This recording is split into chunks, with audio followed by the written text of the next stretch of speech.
네, 첫 코너는 알파 플러스입니다. 예, 성공적인 투자를 만드는 작은 차이, 알파를 찾는 시간입니다. 오늘은 한용희 FI 리서치 수석연구원과 함께하겠습니다. 안녕하십니까? 안녕하세요. 네네. 자, 오늘 시장 어떻게 보고 계신지 먼저 좀 들어볼까요? 오늘 시장은 사실 코스닥에 좀 집중을 해야 된다라고 말씀을 드려야 될 것 같습니다. 지금 코스닥의 변동성을 봤을 때는 다시 하락으로 전환하는 모습을 나타내고 있는데 지금 일단은 전기전자 섹터가 워낙 좋습니다. 코스피 시장 속에서는 그래서 지수를 좀 방어해주는 역할을 하고 있다라고 말씀을 드려야 될 것 같은데 그럼 내일 이제 있을 실적 발표, 삼성전자의 실적 발표가 나타나면서 좀 기대감이 커질 수가 있겠죠. 근데 그래도 지금 지수를 조금 더 끌어내리는 거는 의약품 섹터였다라고 말씀을 드려야 될 것 같아요. 왜냐면은 신풍제약이 코로나 치료제에 대한 어떻게 보면 실패라는 부분들 때문에 전반적인 업종의 악재가 좀 나타났다라고 볼 수가 있겠고, 근데 이게 결국에는 좀 잠잠해진다. 개별적인 악재이기 때문에 업종 자체로 볼 수는 없습니다. 그렇기 때문에 개별적인 악재는 업종에는 언젠가는 좀 잠잠해질 날이 온다라고 말씀을 드려야 될 것 같고, 그럼으로써 잠잠해진 이후에는 이 유동성 장세 속에서는 결국에는 더 갈 수 있는 가능성은 있지 않을까라고 말씀을 드려야 될 것 같고, 그다음에 이제 코스닥에서는 사실 변동성이 크지만은 이런 시장 속에서도 여전히 상승장은 남아있다. 유동성 장세 속에서는 그 이유들이 사실 1개월 누적 순매수 그 수급 주체별 누적 순매수를 봤을 때 결국엔 개인 투자자분들이 끌어올린 시장이었거든요. 근데 개인 투자자분들의 고객 예탁금은 여전히 많이 남아있기 때문에 국내 시장은 여전히 좀 견고하다라고 볼 수 있지 않을까라고 말씀드리고 싶습니다. 알겠습니다. 오늘 신풍제약이 이제 개별적인 악재 아니겠습니까? 네, 그래서 그렇죠. 신풍제약이 만약에 저 정도 25%, 27% 하락하지 않았고 그로부터 또 다른 종목들이 영향을 받지 않았으면 사실 코스닥은 오늘 상승하는 걸 봐야 되는 것이죠. 그다음에 어저께 사실 정부에서 mRNA 관련해서 우리가 이제 10억 도즈를 갖다가 계약을 한다. 로이터 통신으로부터 나왔는데 바로 다음에 계약을 하는 것이 아니고 우리가 그만큼 캐파가 있다. 이런 얘기가 나오고 있었는데 사실 각 기업별로 많은 얘기가 오고 가고 있을 거라고 좀 보고 있습니다. 그래서 사실 오늘 코스닥이 조금 하락하는 거에 대해서는 사실은 우리가 좀 뭐라 그럴까요? 코스닥의 하락은 우리가 좀 잘못 보고 있는 것이다. 사실은 상승하고 있는 것이다. 이렇게 좀 생각을 저도 하고 있었습니다. 비슷한 생각을 하셔서 저도 이제 코멘트를 좀 드리는 것이고요. 2차 전지를 눈여겨 보시는 것 같은데, 네, 전기차 시장 전반적으로 다시 한번 짚고 넘어갈까요? 어떻습니까? 좋다라고 말씀드려야 될 것 같고, 이거는 전기차 시장에 대한 앞으로 미래에 대한 성장을 누구나 다 평균적으로 봤을 때 고성장할 것이다라고 판단은 다들 하고 있습니다. 근데 여기서 어떤 선두주자가 시장을 먹을 것인가, 이게 가장 중요한 포인트인 것 같은데 결국에는 테슬라죠. 근데 테슬라로부터 어떤 업체가 이제 공급을 하고 있고, 그다음에 테슬라가 얼마만큼의 판매량을 좀 가져갈 것인지, 이런 부분들로부터 이제 주가에 대한 밸류를 좀 측정해야 될 것 같습니다. 근데 일단은 테슬라에 대한 경쟁 상대를 지켜봤을 때는 큰 틀에서는 없다라고 말씀을 드려야 될 것 같아요.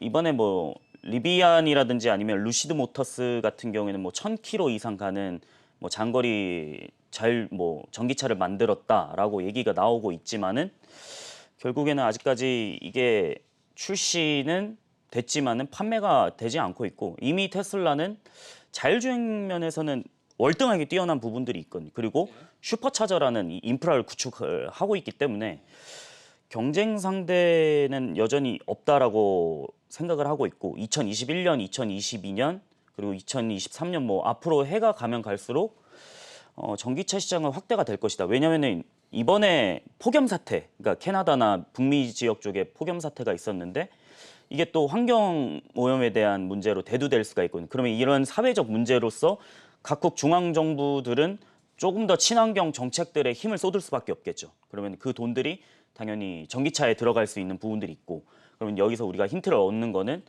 전기차 시장은 더 확대될 수 있겠구나라고 말씀을 드리고 싶습니다. 알겠습니다. 전기차 시장은 우리가 생각하는 것보다 더 확대될 수 있고 단기적인 또 모멘텀은 지금 그 기후 변화, 뭐 캐나다에서는 너무 더워서 일을 못 한다는 얘기도 있습니다. 예.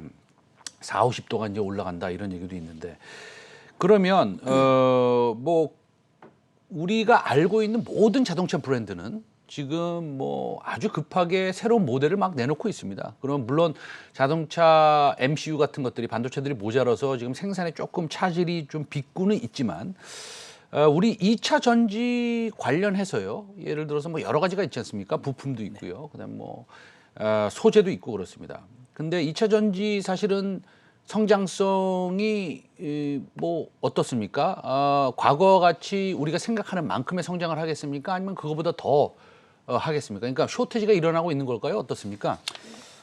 일단 큰 틀에서 장기적인 관점으로 봤을 때 그 2차 전지도 테슬라 동반 성장을 한다라고 봐야 될 것 같은데 그 이유들이 뭐냐면은 결국엔 테슬라가 얼마만큼 자동차를 판매하느냐 이게 가장 중요한 지표인 것 같습니다. 근데 2분기 인도량을 발표를 했었는데 결국에는 20만 대가 좀 넘어섰습니다. 그래서 2021년에 테슬라가 예상하는 판매 대수를 봤을 때 뭐 작게는 75만 대에서 정말 잘 나왔다라고 하면 이제 뭐 90만 대 이상까지는 보고 있는데 원래 일론 머스크가 목표치로 한 게 100만 대였지만 그것보다는 조금 못 미치더라도 이 정도를 봤을 때는 정말 고무적인 성과라고는 볼 수 있거든요. 그러면은 여기에 들어가는 배터리 업체들은 당연히 수혜를 받을 것이고 그다음에 하나 지금 국내 배터리 업체한테 좀 리스크가 된다라고 하는 이런 이슈들이 나오곤 있지만은 그게 이제 LFP 배터리거든요. 중국의 CATL이 뭐 주력으로 하고 있는 이제 LFP 배터리인데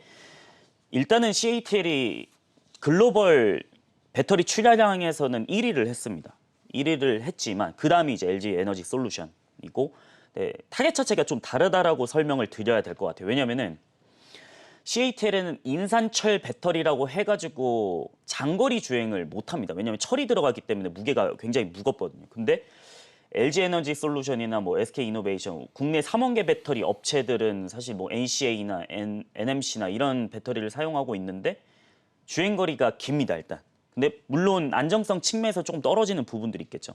근데 실제 주행 거리를 봤을 때 저온에서 CATL LFP 배터리가 심각한 성능 저하가 있었습니다. 이게 원래 기존에는 한 420km까지 간다라고 얘기를 했는데 실제 뭐 영하권에서 주행을 해보니까 240km 정도밖에 안 나왔거든요. 그러면은 과연 이게 타겟 자체가 장거리로 갈 수 있을까? 이거는 좀 제한적이다라는 부분들이 있고 그렇기 때문에 국내 3원계 배터리 업체들은 여전히 좀 수혜를 받을 수 있고 거기에 테슬라에 납품하고 있는 업체들이 더 많은 수혜를 받을 수 있을 것이다 라고 보고 있기 때문에 조금은 테슬라에 납품을 하고 있는지 안 하고 있는지는 좀 보시면 좋을 것 같습니다. 네, 지금 전기차 시장, 2차 전지 시장을 상당히 긍정적으로 보시는데 일단은 종목 얘기하겠습니다. 네, 오늘 2차 전지 탑픽 가져오신 종목은 어떻습니까? 오늘은 LNF를 좀 말씀을 한번 드리고 싶은데 LNF요. 네. 네. 그러니까 LNF 어떤 회사입니까?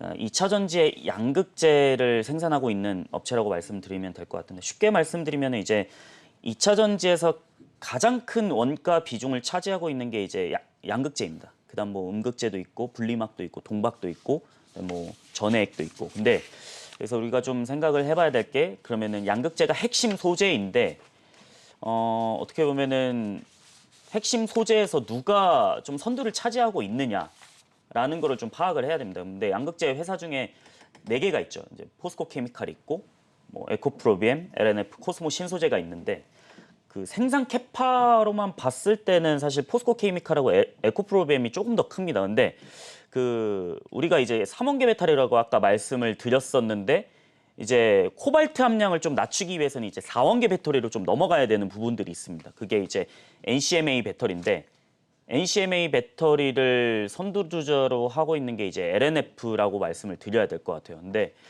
거기서 이제 모델 Y에 탑재가 될 수 있는 NCMA 배터리를 양극재를 생산하고 있는 LNF가 앞으로 테슬라에 계속 쓰일 수 있다라고 했을 때는 실적 성장에 대한 추정치가 좀 많이 늘어날 수 있다. 그러면 이게 주가에 반영이 점차 될 것이고 그러면은 우리가 좀 생각을 했을 때는 예전만큼 그러니까 작년만큼의 시장의 화랑이 뭐 있지는 않겠지만은 그래도 개별 종목 중에서는 큰 주가 상승을 보여주지 않을까라고 판단은 하고 있습니다. LNF가 기본적으로 많이 상승한 종목 중에 하나예요. 네, 맞습니다. 예. 근데 앞으로 더 상승하려면 사실은 캐파 증설을 엄청나게 해서 실적이 우리가 생각하는 것보다 훨씬 더 많이 나와야 될 텐데 그 성장성에 대해서 마지막으로 좀 짚고 넘어갈까요? LNF 앞으로 성장성은 어떻습니까? 일단 계속 말씀드린 게 좋다라고 말씀을 드려야 될 것 네. 같은데 그 이유들이 그러니까 미국 스타트업 전기차 업체들을 좀 설명드리면 될 것 같아요. 아까 말씀드린 뭐 루시드 모터스나 네. 아니면 리비안 아니면 로즈타운 이런 부분들이 우리 회사는 그러니까 단거리 전기차를 만듭니다라고 광고를 하진 않거든요.